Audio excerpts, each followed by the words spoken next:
we got really lucky there. Oh man. Yeah, let's do this. And let's cop an organ hoarder looking for lands. Man, we can take another organ hoarder here. Doesn't seem bad.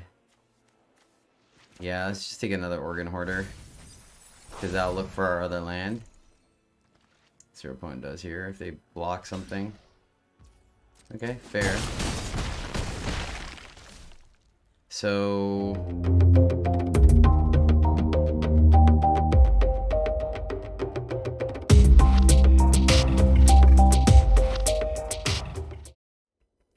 greetings, happy friends. Welcome back to the MTG Struggle Bus, where I struggle more.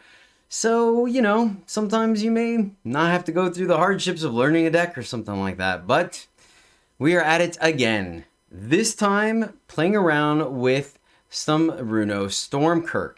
This is a card I've played around with before in a kind of reanimator shell that worked out to some great success, but through some feedback, some people wanted to see something a little more controlly, a little less like flashy, so we end up trying to see if I could build a more controlling version where you use Runo as kind of a card advantage engine versus just straight up reanimator shenanigans, right? So Runo Stromkirk is a 1/4 vampire cleric for 1 blue-black flying. When Runo Stromkirk enters the battlefield, put up to 1 target creature card from your graveyard on top of your library. So there's where the pseudo card advantage comes from, because like some of your bigger things can come back, especially if they're able to draw you additional cards, which we'll go over in a moment. At the beginning of your upkeep, look at the top card of your library. You may reveal that card. If a creature card with mana value 6 or greater is revealed this way, transform Runo Stromkirk. And this is one where you really start to get ahead. Runo becomes a 3/5 Kraken horror by the name of Krothos, Lord of the Deep. He has flying, which is sweet, but then whenever Krothos, Lord of the Deep attacks, create and tapped an attacking token that's a copy of another target attacking creature. If that creature is a Kraken, Leviathan, Octopus, or Serpent, create 2 of those instead. And I looked, there's really not a lot of value under those archetypes or tribes just yet. But so the purpose is for us to somehow mill a big creature into our graveyard and then play Runo, tucking that on the top and then drawing it. So kind of now you're starting to see it and then making Runo big. So one of the cards, let me just go into it. It's the easiest way because there's a couple of dynamics. So starting off in the top end, the things that are going to flip Runo. We're running 2 Toxrill the Corrosive. This is a 7/7 slug horror for 5 black. At the beginning of each end step, put a slime counter on each creature you don't control, so it slowly withers your opponent away. You'll see in a moment. Creatures you don't control get -1/-1 for each slime counter on them. So there you go. Notice it is at the beginning of each end step, so it happens on both you and your opponent's turns.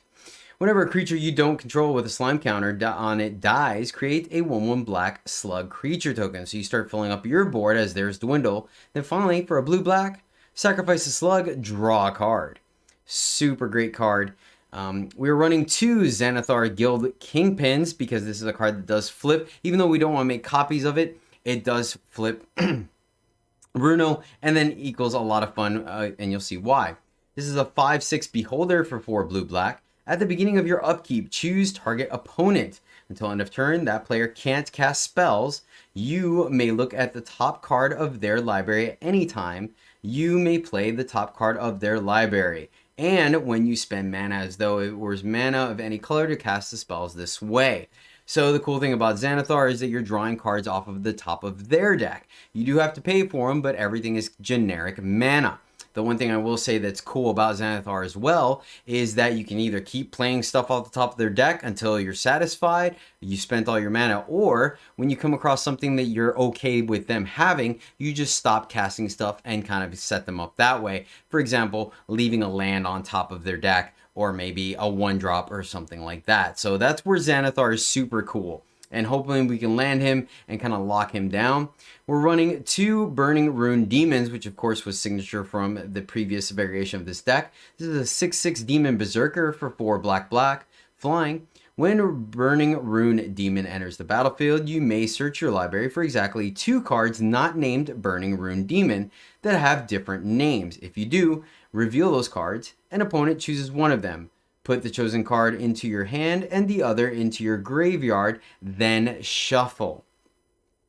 So it's a way of grabbing some of our bigger creatures, putting them in the graveyard or in our hand, including Runo. And of course, if we do, like, for example, Xanathar and Runo, and our opponent gives us Runo because they don't want us to play Xanathar, we play Runo, putting Xanathar on top of our deck. So, and we can grab some of our various answers, like Blood in the Snow plus Meathook Massacre, etc., etc. We are running 3 Blood in the Snow. Blood in the Snow is a snow sorcery for 4 black, and choose one, destroy all creatures or destroy all planeswalkers. Then, return a creature or planeswalker card with mana value X or less from your graveyard to the battlefield, where X is the amount of snow spent to cast this. So it can't get Toxrill back, but it can get Burning Rune Demon, Xanathar, and then more importantly, Runo. It gets Runo back, and then Runo can tuck one of our 6-drops on the top of our deck. So again, more synergy there. Now, the main card that we want to be copying with Runo here is Organ Hoarder. This is a 3/2 zombie for 3 blue. When Organ Hoarder enters the battlefield, look at the top 3 cards of your library, then put one of them in your hand and the rest into your graveyard. So we get to pick a card that we want to put in our hand. We can mill one of our big creatures and then get them back with Runo. You kind of see the dynamic there. And then, of course, copying him, it's a solid body, and we get a card out of copying him. And they're not legendary. We're running 4 Behold the Multiverse, which is an instant for 3 blue. Scry 2, then draw 2 cards. Foretell 1 and a blue. Issue I was having is iTwitch felt like it just wasn't doing enough for us, unfortunately, because we're not really running the typical black sack with like Deadly Dispute and things like that. And it just wasn't quite doing enough, even when it was copied with Runo. So I ended up trying to switch for Behold the Multiverse to try to be a little more proactive, because there were some times in practice where the deck kind of stalled out because we didn't have a way to dig further into our deck. So I'm trying Behold the Multiverse, and it kind of helps hide some of our Saw It Comings. Next up, we are running Saw It Coming. This is an instant for 1 blue. Counter target spell, Foretell, 1 and a blue. And this is essentially a way to fight with Epiphany, as well as protecting our top end, right? A way to protect the Xanathar from getting killed, or Toxrill, or even Runo. So that's why we're running that. Some early interaction that we can also should have killed something. We're running 3 Meathook Massacres because mono white is still a thing. And now the mono black deck with the Pest. It is a legendary enchantment for X black. When Meathook Massacre enters the battlefield, each creature gets -X until end of turn. Whenever a creature you control dies, each opponent loses 1 life. Whenever a creature an opponent controls dies, you gain 1 life. So this is a way to negate opponents' Meathook Massacres, as well as kind of even and out against mono white and mono green. And then our early game is going to be your typical 4 Shambling Ghast, which is a 1/1 zombie for a black. When Shambling Ghast dies, you may choose one, either give a -1/-1 until end of turn to another opponent's creature, or you get a treasure trove. So it is a way to a treasure token. So it is a way to ramp out should we need to, or kind of mitigate the aggro matchup. And then going back to mono black, having planeswalkers, dragons, and just mono white needing to kill smaller things, we're running 3 Blood Chief's Thirst. This is a sorcery for a black, and then it has kicker 2 and a black. Destroy target creature with or planeswalker with mana value 2 or less. If this spell was kicked, instead destroy target creature or planeswalker. So once again, versatile removal. Lands. I thought our mana base was pretty solid initially, but I ended up having to tweak the generic lands because honestly, it really felt like opening hands were just clunky. And you may see them in some of the videos too. But we're running 2 Field of Ruins, 3 Faceless Havens, 4 Ice Tunnels, 2 Clearwater Pathways, 7 Snow-Covered Swamps, and 8 Snow-Covered Islands. But that is the deck, ladies and gentlemen. So without further ado, let's find out if we can make Runo and Xanathar work together. We're missing blue. But we have a Shambling Ghast, so I'm going to keep it. It is a risky keep, but it won't take much for this to be playable. So I think we roll with it.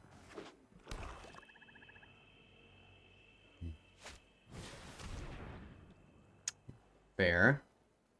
Okay. So this is the Lear deck. Okay. I'm not sure if the Lear deck's a good or bad combo for us. Oh, it has to cost 2 or less. Fair. Hey, look at that. I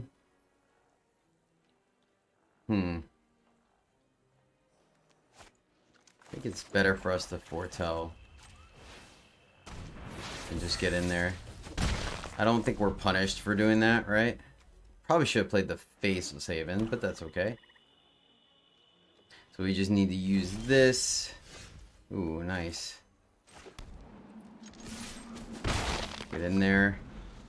So Organ Hoarder is going to come down.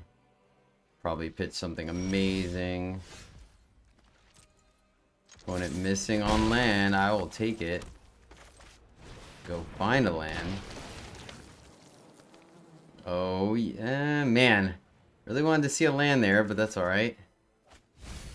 The unfortunate thing, of course, is that now they get to see Toxrill, but at least we're on the beatdown plan, so we're not playing our Runo anytime soon. I guess we could still... Actually, yeah, we will. Especially if our opponent's missing land drops. We'll be all over that. Because we could just keep copying our Organ Hoarder, right? Play the one they know about. Put Toxrill on top. Play Eye Twitch. Send it back. This will flip. We make an Organ Hoarder. Trust. No! Oh, we got lucky. Oh my gosh, we got so lucky. We got really lucky there. Oh man. Yeah, let's do this. And let's copy an Organ Hoarder looking for lands. Man, we can take another Organ Hoarder here. Doesn't seem bad. Yeah, let's just take another Organ Hoarder. Because that'll look for our other land. Let's see what our opponent does here. If they block something. Okay, fair. So... yeah, I guess we do go shields down for that. Man, this is actually kind of interesting, right? Yeah, I mean, they're dead on board, so let's just leave up the saw it coming. And they scoop it up. Nice! Yeah, this hand doesn't feel good enough. It lacks a little bit. Alright, we're missing blue on this one, but we do have 4 mana. We're on the play. So I think Organ Hoarder is going to allow us to get there. We're going to tuck the demon and keep this one. I really don't want to go down to 5, especially on the play. Losing a card just doesn't seem like a good way to win. Opponent on Shambling Gas. So I feel like we're going to have a little bit of time. We draw our Runo. So Runo plus Organ Hoarder is decent value here, but we're still going to need that blue source sometime soon if we do want to get on this board. Once again, we're not under a ton of pressure here. Drawing Bloodchief's Thirst, not really the card we're looking for right now. It is going to come in handy later for against Planeswalkers, but right now I don't think it does enough on this board, so we're just going to go ahead and hold on to it. Really hoping we top deck a blue source here. Next turn, that way we can play Organ Hoarder and start getting our game state or our game plan underway. Organ Hoarder is going to be able to draw us into more lands, and then we'll be able to catch back up from our opponent. They're going to go hunt for specimens here. Going to go and grab a Environmental Sciences. Now they have 3 power and toughness on the board. Can continue to whittle down our board, or correction, our life, unfortunately. We're going to sit here and take 2, falling down to 17. And I should have been more specific. That's a blue source, but we really needed it untapped. So we're going to take another turn off. If we're in a pinch, we do have the ability to play Bloodchief's Thirst and Organ Hoarder if we need to. But fortunately, our opponent has been stuck on mana as well. So I think they do have a board state. They're not putting us under enough pressure where we have to stress out too much. That being said, though, I mean, we still do have to worry about Lolth and Professor Onyx coming down because I'm pretty sure they are a solid mono black deck. Oh, we needed you in the other order. Oh, man. Well, we get to leave up here should we choose to. Bloodchief's Thirst, like we had mentioned, but really, once again, don't want to do it to anything.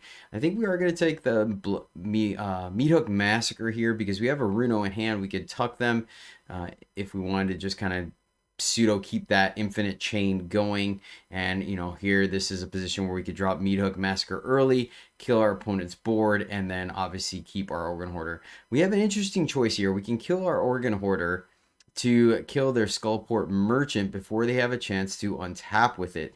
There's a strong consideration for that. I think that is the call.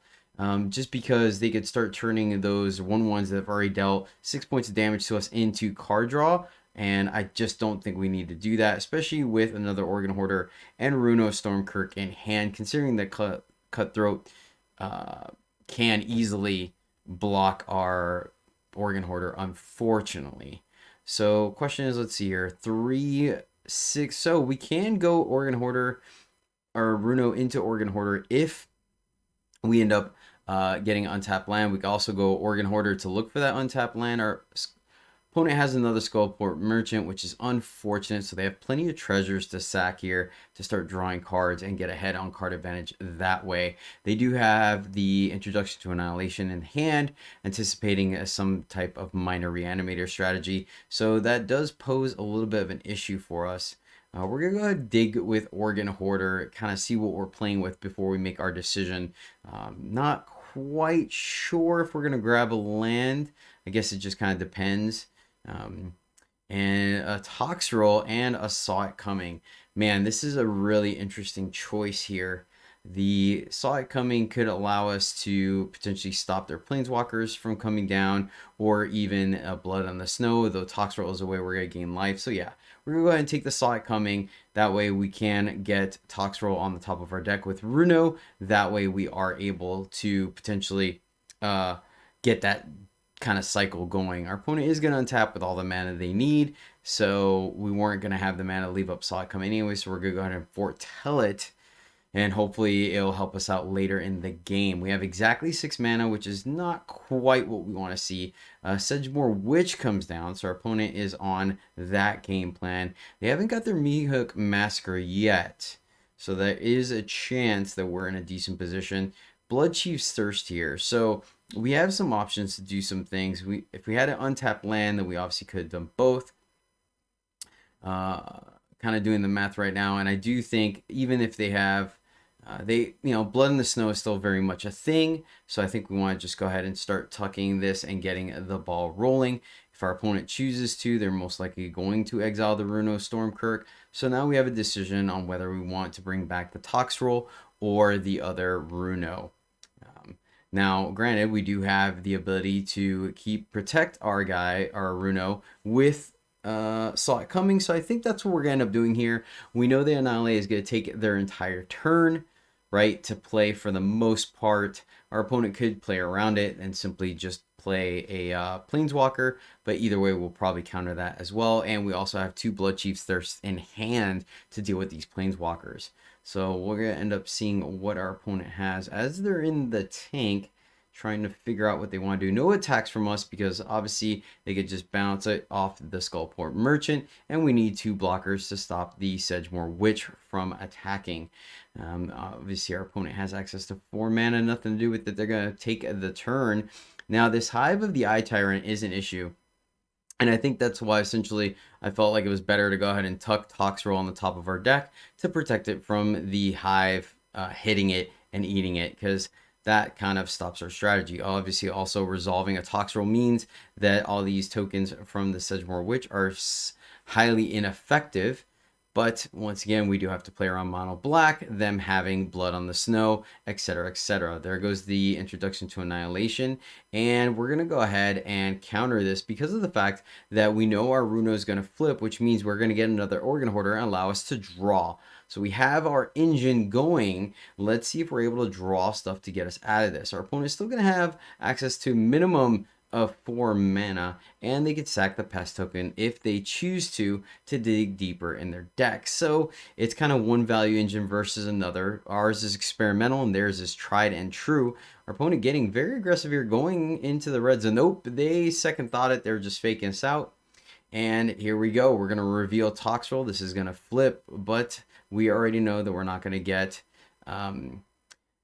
the issue here is we go shields down, right? If we end up playing Toxrill, yes, we could start eating away our opponent's board, but they have not played a board wipe yet.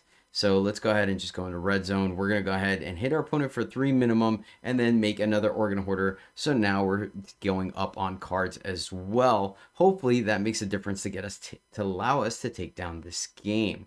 Opponent taking a second, kind of figuring out, and here we go. So this is close. Xanathar or lands. I think we should go ahead and just grab the Xanathar here. In the control matchup, it is tough, but it gives us an additional threat. So if we land Toxrill and our opponent decides that they do want to wipe the board, we have another card in hand. Doing some math here, and we are going to go ahead and take Xanathar because, after all, that's what we're here to do, right? Have some fun. So let's see what our opponent does block-wise, and then we'll figure out if we play Xanathar or Toxrill. The thing is that they know about Toxrill, they do not know about Xanathar. So it can go either way. Once again, with the double Blood Chief's Thirst, I don't think we're as worried about Planeswalkers. So we'll see. Our opponent is going to double block. So that kind of tells me that there's a good chance there's a Blood in the Snow coming next turn. But that is not 100% either. So we'll find out. I think we're better off here just holding. No sense to commit too much to the board. But yeah, we're going to play Toxrill instead. And just force the issue because that is going to kill our opponent's Skullport Merchant and kind of take away part of their draw engine. So this is a highly overcommitting to the board, but we have Xanathar as backup as well as Blood in the Snow should our opponent get out of hand. We could bring back Runo that brings back Toxrill, and then we get the cycle going all over again. Plus, once again, our opponent does not have a Meathook Massacre in play, so should they wipe our board, our Meathook Massacre will start taking chunks out of their life.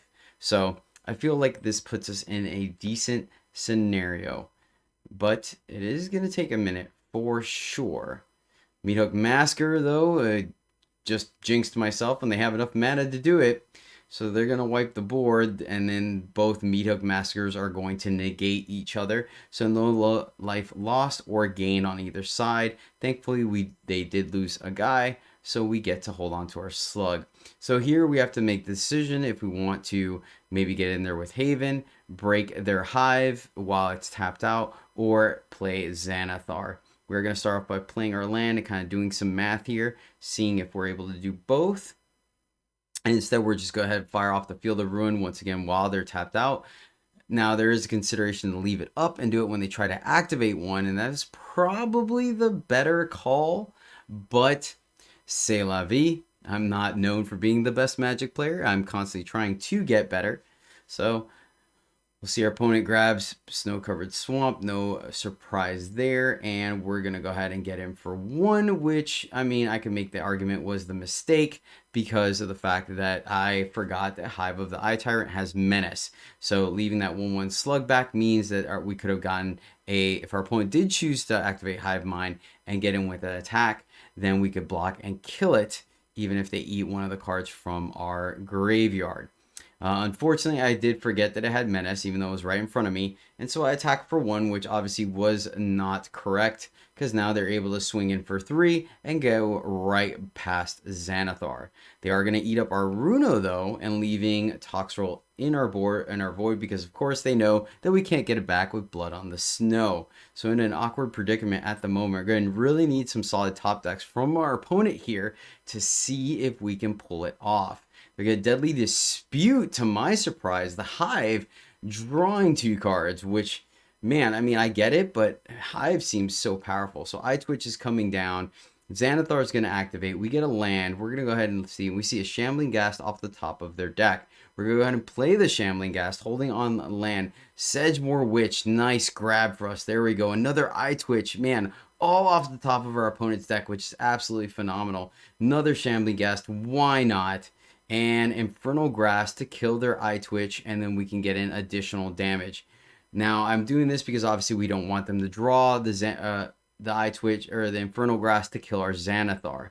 So triggers are going to happen. Our opponent is going to be able to go to the market, though, unfortunately, but there's really no way around that. Field of Ruin is the top card of their deck, and I shouldn't have played it, and sure enough, I'm punished because now there is a Blood in the Snow, and we didn't have the mana to play it. Of course, if I was smart, I would have left the land on top, and then the subsequent turn when we had that Blood in the Snow, I could have just played it to destroy all Planeswalkers. But unfortunately, I drew my opponent into an answer that wipes our board. And now they have the upper hand with a Mascot Exhibition in hand. We do have the Blood in the Snow, but they got a Sedgemoor Witch back, so they are actually in a position to kind of control where this board goes. I have the choice of, you know, minus oneing the Sedge Witch to death, but that means we also take 6 to do that, with our opponent having the Meathook Massacre as well to even out. I feel like we're better off just getting more tokens should we need it. There's an argument there. Maybe I should have. I actually am not sure if we would have had to pay the ward twice or just once. Then I guess paying 3 life to get it back off the board and forcing our opponent to play Mascot Exhibition would have been the correct play. So we end up going, because of our treasure troves, we have access to green mana. So we're going to go ahead and grab Containment Breach, because I feel like, once again, one of the biggest breakers in this game at the moment, or in this particular game, is going to be breaking the Meathook Massacre. So take that, and let's see. We draw an Organ Hoarder, which is not bad. That's going to put us up on cards. Our opponent still sitting, obviously, on the Mascot. So we're going to try to delay the game a little bit on this Blood in the Snow, to just hopefully get a clean 1-for-1 on our opponent. Now, they've already shown quite a bit of, you know, restraint here. We are going to activate this to, let's see, tap, trying to play around. All right, tapping the Containment Breach, trying to make sure we leave ourselves with as much mana as possible. But we're going to start off with Organ Hoarder, just kind of take a look and see what we draw before we fire this off. We know for sure we're firing off the Breach. I mean, I think there's a smaller world where we don't, but, well, another Organ Hoarder does allow us to continue to develop our board. So that actually puts us in a decent position now, because that does let us double block the Witch. Should they attack, they also block the Faceless Haven. And if we fire up, yeah, if we are willing to sacrifice a treasure, which we need to play anyways to play the Breach, then we can do both. And that's exactly what we're going to do here. I think it's correct just to kind of try to, if anything, force our opponent to play the Exhibition. And if we lose our 2 Organ Hoarders, well, we got replacement cards for him, and we are going to get Blood in the Snow to get back Xanathar. So gonna go ahead and Organ Hoarder twice, kind of push the issue here, so we can, if our opponent decides to play a little more conservative, we can go into the red zone and start attacking them. Burning Rune Demon and Saw It Coming. This is a pretty darn close.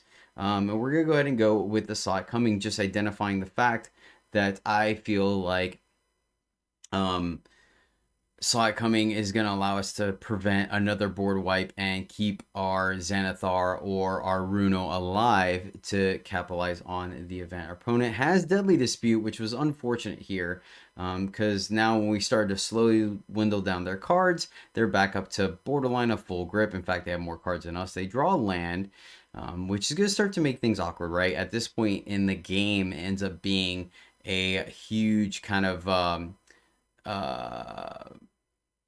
not grindy, attrition game, right? And the person that could play more things because they have more mana, do more things, especially with something like Cutthroat or Merchant, means that they're going to pull ahead. Unfortunately, our opponent drew the Lolth, which means now we're in a very awkward position because they have a stronger board state. Now we draw the Meathook Massacre, and we have a couple options here. We can also Blood Chief's Thirst. We can Blood in the Snow, wiping the creatures down. But the problem is that they're still going to have a Lolth. You know, leaving it's close. I think we also have the option. Like, the thing is, if we kill Lolth, right, we can leave up Saw It Coming for the Mascot Exhibition. But the problem is, we know the opponent isn't going to do it right now, right? They're playing extremely conservative right now. They're holding on to Exhibition because their board state, quite frankly, is stronger than ours. So we have quite the decision to make here. And I think we might just be better off getting the Lolth off the table and then kind of dealing with these. It's tough because we know they're going to draw cards off the Merchant. So we can't let that sit on the board either. They've got 1 card left in hand other than the Mascot Exhibition. And obviously there is a way that we can work this to our advantage. But once again, I think the fact that Blood in the Snow is going to force us to pick one or the other, we're better off just dealing with the Planeswalker with our pinpoint removal and leaving up. Oh, all right, we're going to do it. Kind of not quite. I think it breaks even, honestly. So they have 3 cards. We have 3, but we to replacements. So we are taking a risk here, but once again, I'm hoping that playing Xanathar and then being able to meat hook Massacre, leaving Xanathar alive, as well as killing our opponent's mascots is good enough. They have a deadly dispute, unfortunately, so that's going to allow us or them to gain or draw some cards, right? And sure enough, we still get to do our thing. We're going to grab Runo, go a little bit longer. Once again, you remember I talked about that's part of the reason why we're going with this deck. Runo is kind of pseudo advantage, and we're going to grab Toxrill here, Xanathar. We're going to go for Xanathar, try to get additional card advantage because our opponent is somewhat essentially top decking here. So Xanathar is going to flip Runo. There's an argument, right? Maybe it could have been a different card just because they're both legendary, so we know Runo is not going to be able to flip Xanathar. But even then, a 3/5 flyer can take decent amount chunks of life from our opponent. It blocks really well. Our opponent does, I mean, I'm not going to say they top decked because they did draw 3 cards. Another Loth is a little awkward. Thankfully, flipping Runo would allow us to potentially attack, but now that they managed to play, they finally pulled the trigger. Shields were down. They know what we're drawing, so they know what's up. So we have a choice here. We could meat hook Massacre for 4, wiping our opponent's board, but then all those tokens or counters do go on Loth. So it's extremely awkward here what we need to do. We could Xanathar this turn and then Blood Chief's Thirst. Actually, yeah, we could do, no, we're one shot. We have the Treasure. So we can technically do both if we want to, and then save the meat hook Massacre for the following turn. So I think that's correct, right? I think we just want to deny our opponent the card advantage or that a Planeswalker offers, right? Leaving her at 1, I guess, is not the end of the world because it does force, like, I don't know, it's tough. They go down a life, but they do go up a card. So our opponent has been pretty conservative for the moment, but I do think we're in a decent position here, and maybe I was wrong. Let me know in the comments below. I also think I didn't want to tap out to leave Saw It Coming up. So they're gonna hunt. I mean, our opponent's drawing pretty well. They keep drawing all the cards that kind of give them 2-for-1s here. So this is gonna be interesting to see what they grab. We don't know what they have left. They've grabbed an Exhibition, they've grabbed an Annihilation, so we have to see what's left for them in their deck. And this is awkward. I'm glad we left up the Saw It Coming because this is going to be an exile effect to get rid of either Xanathar or Crothus. So we're going to see what our opponent does. And they're going to go for the Xanathar. So we're going to go ahead and Saw It Coming, counter that, because obviously now hopefully we can draw a bunch of cards off the top of our opponent's deck. Maybe even a Planeswalker if we get lucky. We all know Jedi is not that lucky, but sometimes you have to hope and dream. The both reach of these spiders and the Inkling having flying is a little annoying. All right, let's see what we can do here. Sculptor Merchant is a decent one here. So we have some options of how to sequence our stuff. We're looking, if we play the Merchant now, right, then it will die to the Meat Hook Massacre. So we can't Meat Hook, then plus remove. So it's quite interesting the kind of predicament we're at here. We're going to go ahead and I think now we're finally going to go ahead and pull the trigger. And honestly, that could have been a mistake as well. I think we should have, if we're going to do that, we probably should have looked at playing Skullport first to see what else is on the top of our opponent's deck. We definitely don't want them to play the Skullport. Another Blood on the Snow, which would have been fantastic here to get rid of the Planeswalker and get us into the card back, but as you can tell, we're 1 mana short. So the same thing that happened before, unfortunately, is going to happen again. We do all the shenanigans, and then our opponent. So we decide to hold off on the Meat Hook Massacre because, well, yeah, I mean, if they want a board wipe, then they can, but it is going to be a way for them to, at the very least, if they want, they can choose Planeswalkers, kill nothing, and then get back a Loth. So unfortunate that we drew our opponent into a board wipe, but at the same time, with Skullport Merchant, they were going to draw into it anyways. So yeah, I keep getting a little frustrated trying to play it because I'm not sure.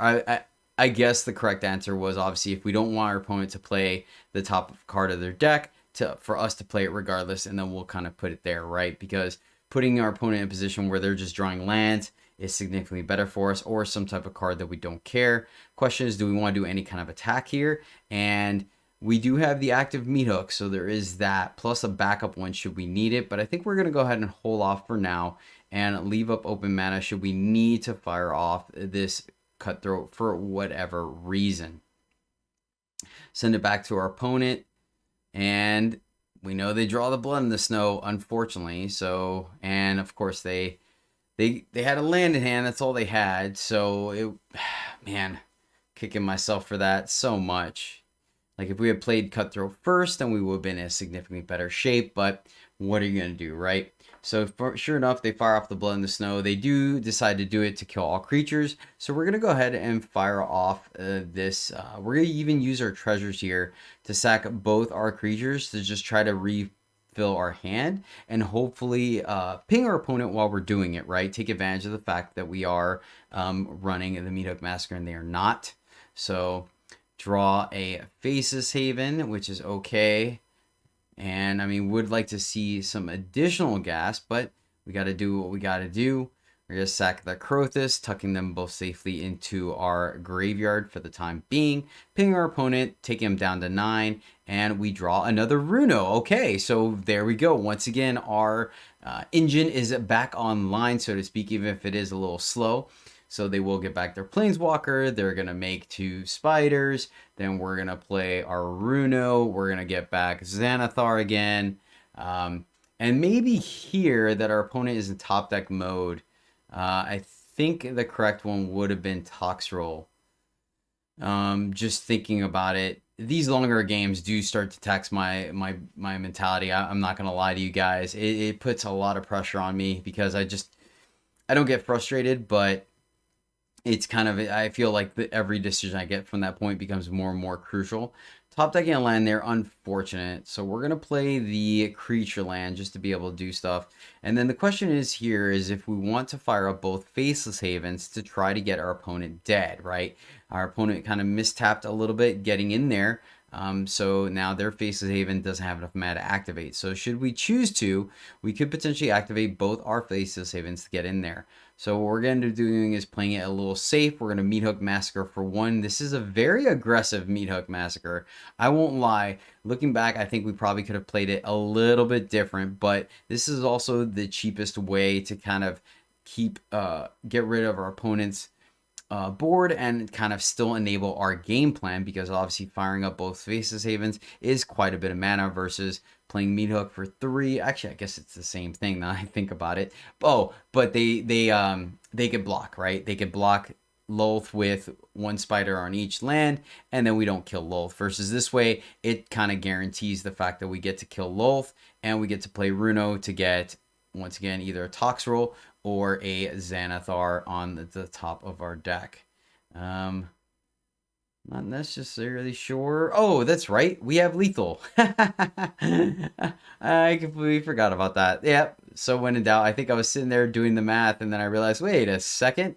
Yep. And we're going to go ahead and go face our opponent once again. They decided to attack with the Faceless Haven, which I can't fault them for, but unfortunately that does make it to where they can't fire off the Haven. And thankfully, through a grindy mirror match, so to speak, we take it down. Our opponent blows up. Missing blue again. Well, we have a gas, so we'll keep it. Oh, why not? Why not? Get the shambling gas down.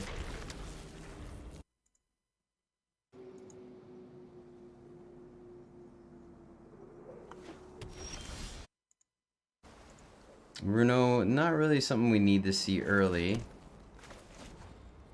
Let's attack, just in case our opponent decides to Fading Hope. They do not. Let's go ahead and Foretell.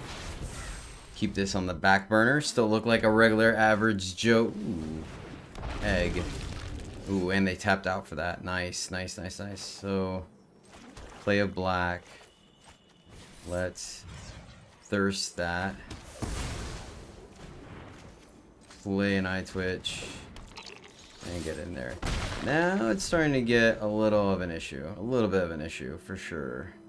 So is this countering Epiphany or is this counting Goldspan Dragon, right? That's not quite what we want to see. I mean, we're still making our land drops, thankfully, and we're not punished yet. But at some point here soon, it's going to be an issue. Hopefully they play a Seagate, giant Seagate cave, whatever. Sea Giants, Hall of the Sea Giants, whatever. There you go. All right, we could blow up a field with a rune, I guess. Are they gonna give it to us?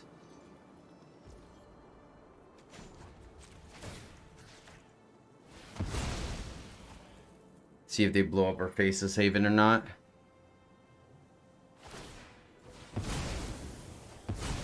That actually puts us down a land, doesn't it?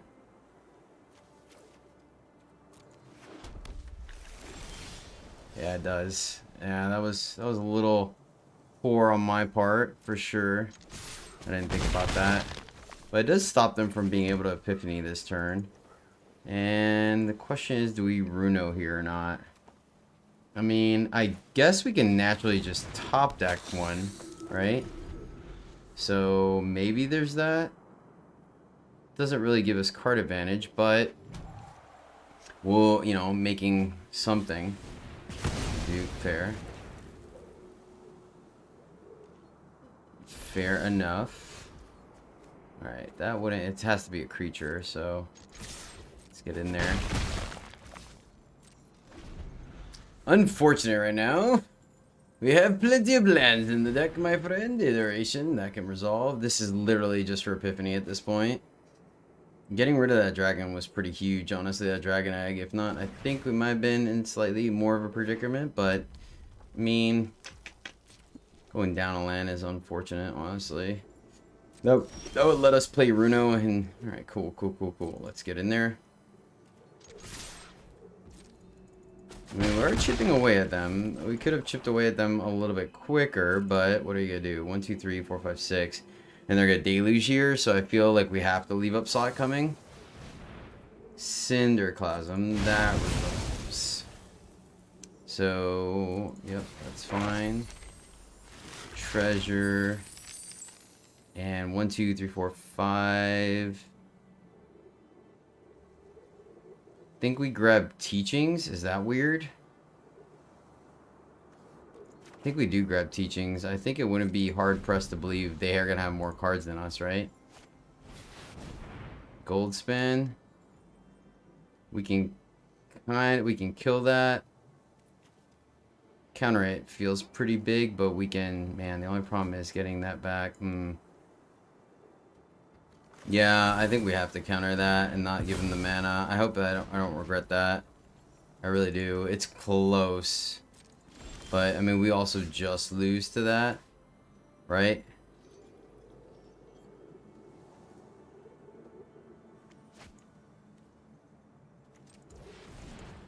Let's go this way. I don't think that we're going to end up...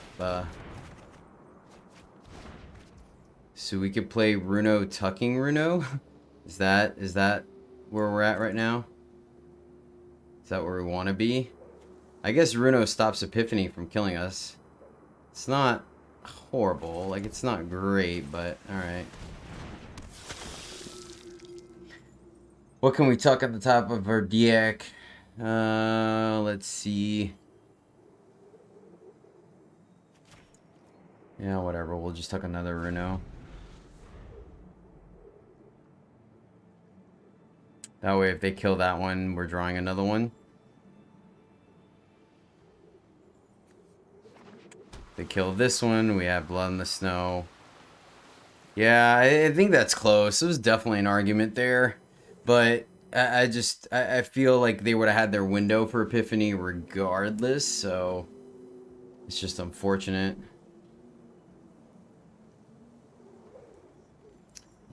One, two. Daily. Okay. We're getting a pass this turn, thank goodness. Of course, man, as much as I want to attack... decline. As much as I want to attack, we just can't right now, which is unfortunate. Because we just have no... I mean, I guess Epiphany doesn't kill us, right? Do we just attack here? Yeah, let's just attack. It may come into play later in the turn. Alright, come on. Top deck, Demon. Demon would be swell. Or actually more so. There it is. There it is. If they Epiphany us, then we fire off the Field of Ruin.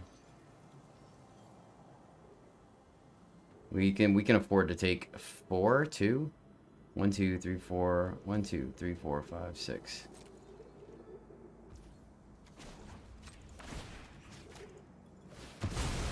I'm just doing this now.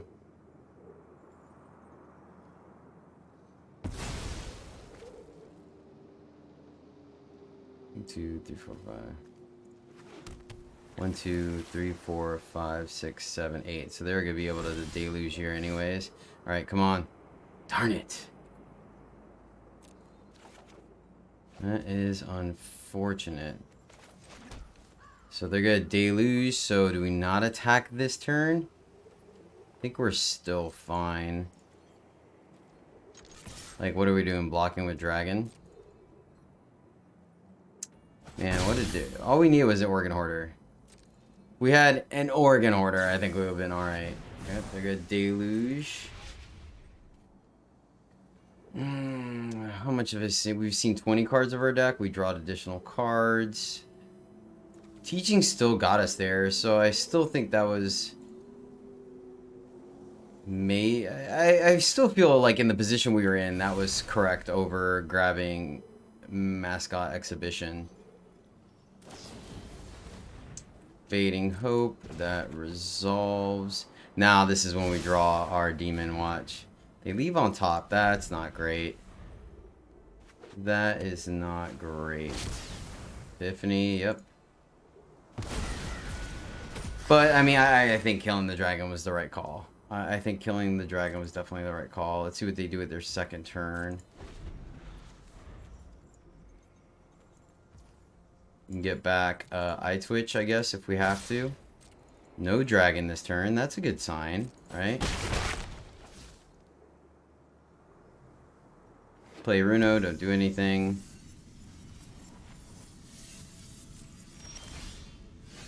Okay. Play Runo. Divide by 0, that resolves. Play a land, play Runo again.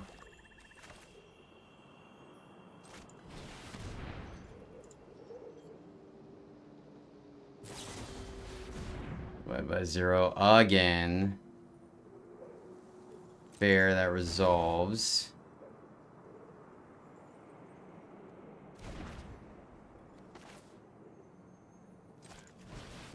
Play Runo. Can they draw a card here? We don't want to put either of these on top of our deck. I think we still want to draw something better. So we'll submit 0.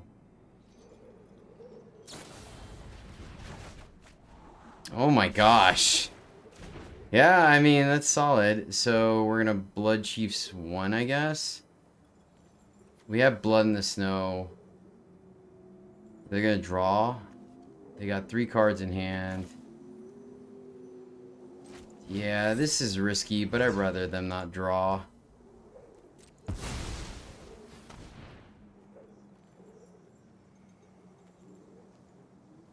Another Fading Hope. Okay, alright, so they draw regardless. Fair enough. Fair enough. At least we know the way is clear for our Blood in the Snow. Yeah, it was a very solid turn for our opponent, for sure. But they're out of gas now, I feel like. So, one good top deck from us, and we're sitting pretty. And at this point, I would take... Organ Hoarder would be nice, because we could play 2 things, right? But, I mean, Demon would be good. Okay. Okay.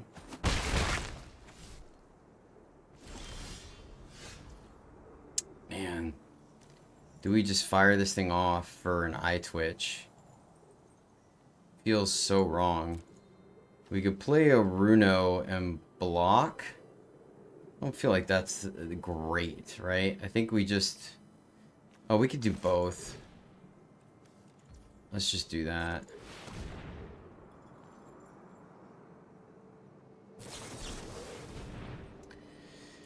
Oh man, alright, how it works. Opponent.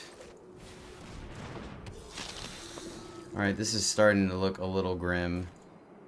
This is starting to look a little grim for us, not gonna lie. Maybe I should have gotten the eye twitch so we can get our own. Nice, nice. Alright, we're getting outplayed. Just straight up outplayed. There's no doubt about it at this point. Man, it would have been nice. Alright, there you go. That's good enough. Good game. Good enough. Good enough. They got it. Holy cow. Alright, this has some of our top end, but we do have Organ Hoarder with Runo, so I think we keep this. And we can... So we have, like... Hortel on 2 and 3, then play Organ Hoarder. Yeah, I think we can work with this. Mono white. Fair enough. Let's see if we get our removal spell. Missing our second black. The question is, do we Runo or not?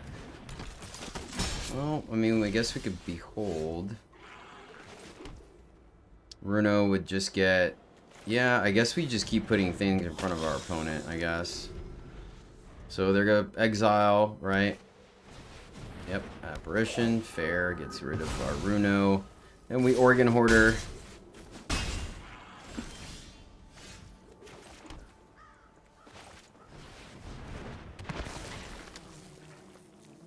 Looking for a board wipe.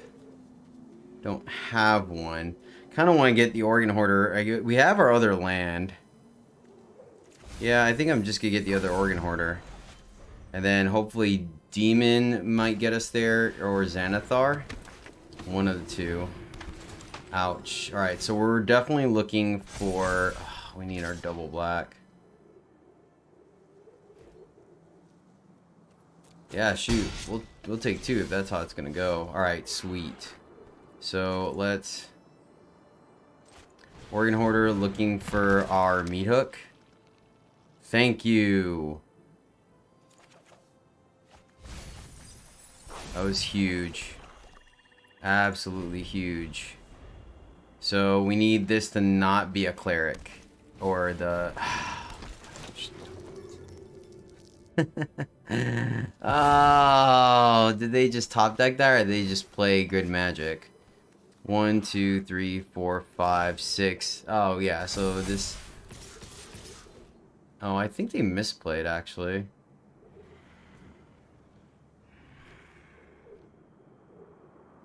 I think our opponent just misplayed. So we just block as much damage as possible, right? Take 2, 1, 2, 3, 4, 5. We could do this at least for 1, right? Oh, you know what? If we double block her, oh, that doesn't really change anything. Yeah, so we just need to get this off the board and block as much damage.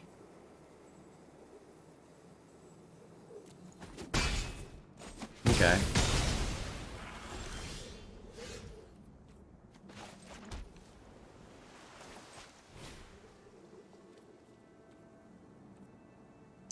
I see what they're... Well, we gained some life, right? 6, yeah. Okay. So... that gains some slice. So even if they fire up... Okay. We might be back...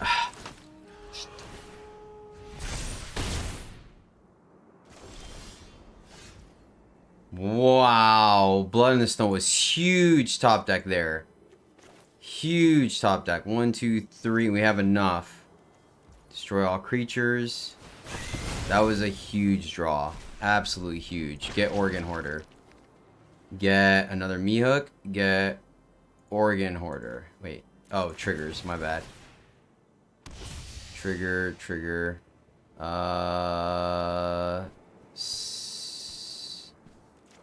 Thirst. I don't think they have anything. play a land, send it back. Then we could play Xanathar or Rune Demon. Okay. So play a land, play Xanathar. Get in. Can this guy... This guy's flying, right? Yeah. So we just gotta get in there. We can behold the multiverse. Whew. That was close, man. Organ Hoarder coming in clutch. I think we could beat this. Yeah, I think we could beat this. Let's go digging. Runo, Shambling Gas can go away. Runo is great. Another Behold. Resolve. Oh, we have to pay one. Got it. So we want them to just draw land. So we leave that on top. We actually don't hit any of their stuff. Can we do both? No, let's play Demon. Take action. Grab Toxroll and Blood on the Snow.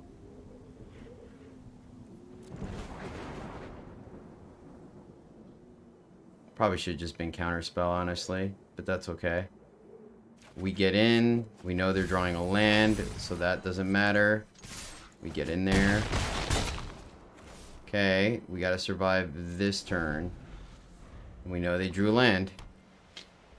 Oof. Xanathar doing work, man.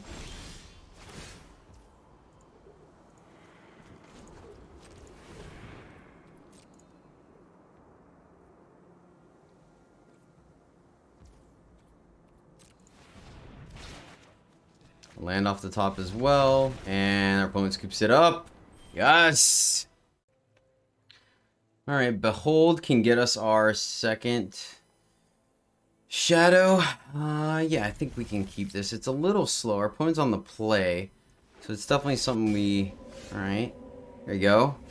It's a good sign. There's double black. So in a pinch, we'll be able to. Reclaim, okay.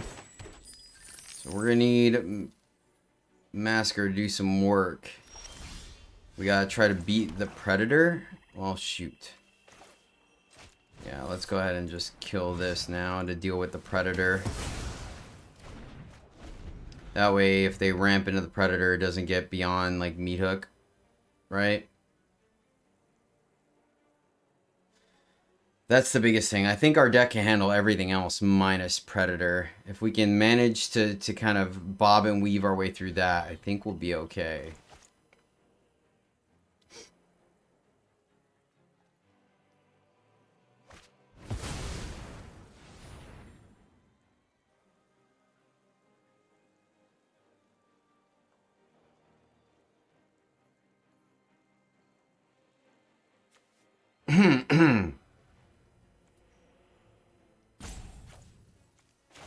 Field of Ruin and then Organ Hoarder seems correct. These other two are... I mean, Organ Hoarder is card advantage as well, but we could just Behold. Excellent. Now we get to leave up. Saw it coming, which honestly probably should have just foretold it.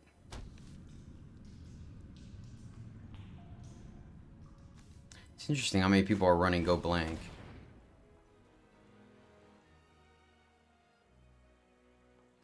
Okay.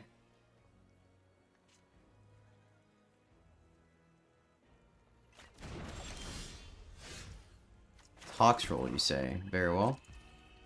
Send it back. It's not bad. We want to make sure I hit our land drops now. I mean, red-black is going to have a way to answer. But they wanted to make sure the way was clear, so fair.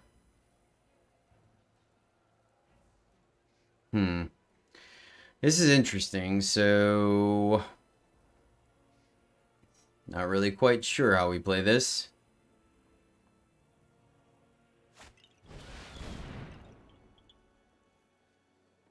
Care about that? No. I think we could find our removal spell for that. I think we need to, once again, make sure we can counter the dragon. Land. Yep. Let's do that. Make sure we hit our land drops. And a blood in the snow. Alright, I feel pretty good about that. So... yep. We just hold. Then we can... You get a card here. There's no doubt about that. But once again, they want to, you know...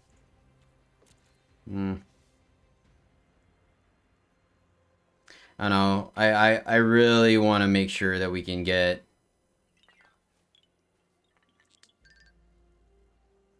Not sure. Not really sure. Because I know what's happening. Like, they know we have the slot coming now. So they're pretty much going to play everything else. And then when we have to pull the trigger, or we tap out, then they play the Predator. I mean, I guess Toxroll does a decent job of negating that, right?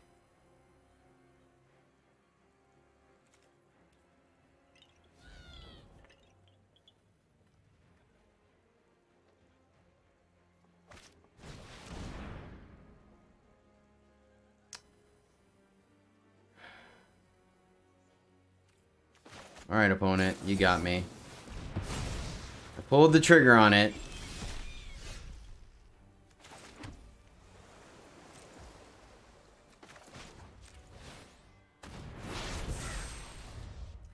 If we draw a land, we Toxroll, and this keeps our hand, it keeps it safe. So, here's the Predator. Goldspan. Okay, we could deal with that, actually. Can't get anything back, unfortunately, but it's still a 2-for-1. We're down to 10, though.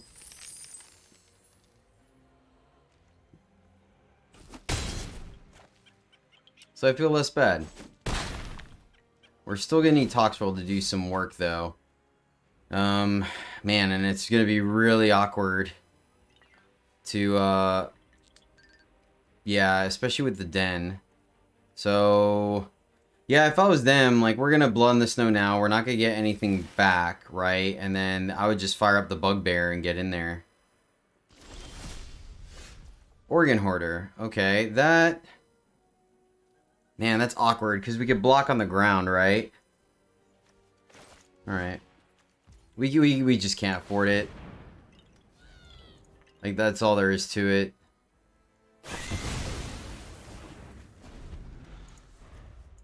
We hope there's a window here. At least Organ Hoarder lets us leave up Slot Coming. Organ Dragon. Alright, fair. Wow, that was pretty good. That was actually a pretty good top deck. So let's fire that off. Because that could kill us quick, fast, in a hurry. That was a good top deck. That was a good top deck for us. We were in a lot of trouble. A lot of trouble. No play from our opponent. So their hand is removal. So I think we want to wait until we can leave up, like, Toxroll protected. Because, I mean, they didn't even fire off the den. So 1, 2, 3, 4, 5, 6, 7. We just get a land here. Get another Saw It coming. Does feel pretty good. Let's just do that. And then hold here.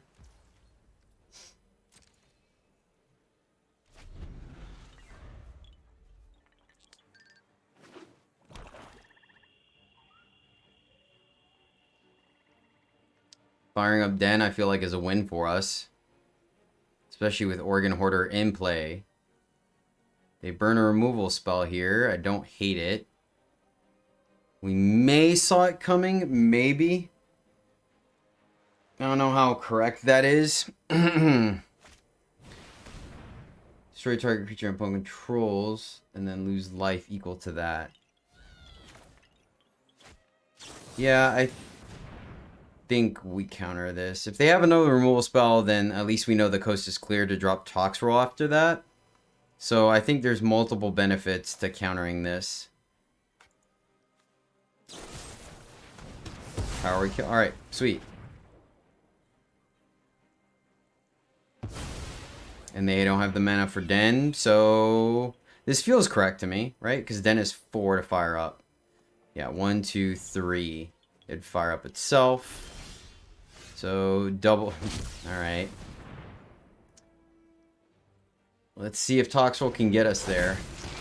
Right now it's just a vanilla 7/7, and we're sitting at 10 life against Rakdos.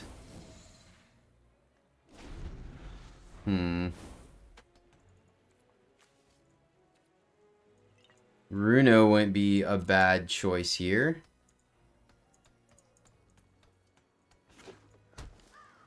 Field of Ruin, alright.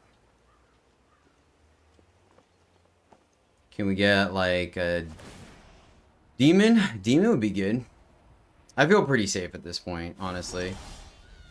Hey, ask and you shall receive. Heck yeah, I'll take that. Let's get in there. So we could technically like Tox roll. Alright, play Runo. Runo Tux. Organ Hoarder. I think that's fine and reasonable. Still card advantage, you could block Den. Ends the game in short order, right? So I think I'm okay with that. What is this? Oh, we can sack a worm. Sorry about that, guys. Is already hitting me up, apparently. So they're reading Runo.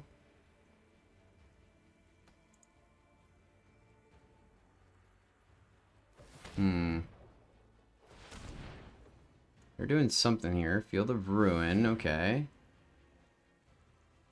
I mean, like I said, I think we're pretty safe here, thanks to saw it coming. So I'm glad we grabbed that. Oh, Blood in the Snow? Is that what they're tapping? No, they don't have snow. What is this? Meat Hook? Shadow's Verdict. Got it. Yeah. Fine.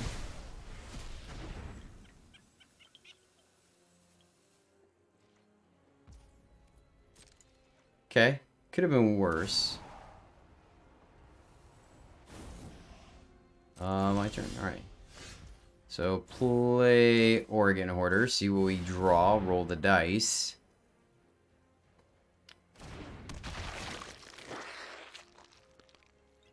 Get in for another 7. Meat Hook. Behold seems decent. Tuck the other 2. Get in there.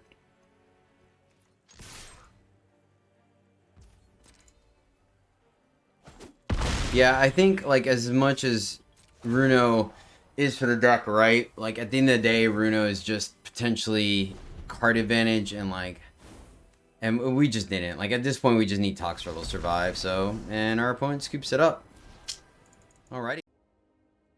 Alright, friends. Well, I think the deck is, I think it's an even 3. Man, it's a little interesting, right? I think the deck needs some additional mill early to make Runo.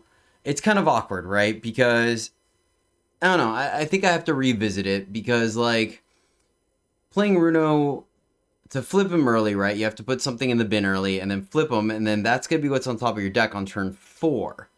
Flipping him, and then you get what I'm saying, like the awkwardness. Like, granted, a 3/5 flyer by himself is pretty solid, but you really want to try to capitalize on the attack. I had Eye Twitch in there, and it just felt kind of lackluster. That's why I moved it up. You know, Organ Hoarder, obviously a great pick. Like, there, it's a little bit, I'm not quite sure. I'm not quite sure where the deck is at. I do think it's fun, right? But maybe, like, I'm trying to blend 2 archetypes together that probably shouldn't. But I think this deck is fun. I think you can win with it. I mean, I definitely felt like sometimes you wanted to draw the right cards at the right time. And Runo plus, like, Burning Rune Demon is a little slow sometimes. It felt like against other control decks, I did wear them down sometimes, but it wasn't smooth enough, right? And you can kind of see it coming. I think that's part of the issue. So I yeah, I think this deck's a 3. Let me know how you would change it or what you guys would like to see. I definitely felt my other iteration with Splashing Fire for um, Olivia felt a little quicker, a little stronger. But Xanathar was kind of fun. Maybe I'll try to build around him a little bit more, right? Take out like the demon and the Runo version. We'll see. Let me know in the comments below if that's something you guys would like to see, because I do think there's some interesting gameplay to Xanathar for sure. But alright guys, that's going to do it for me today. Thank you so much for watching. I hope you enjoyed it. Until next time, as always, happy gaming.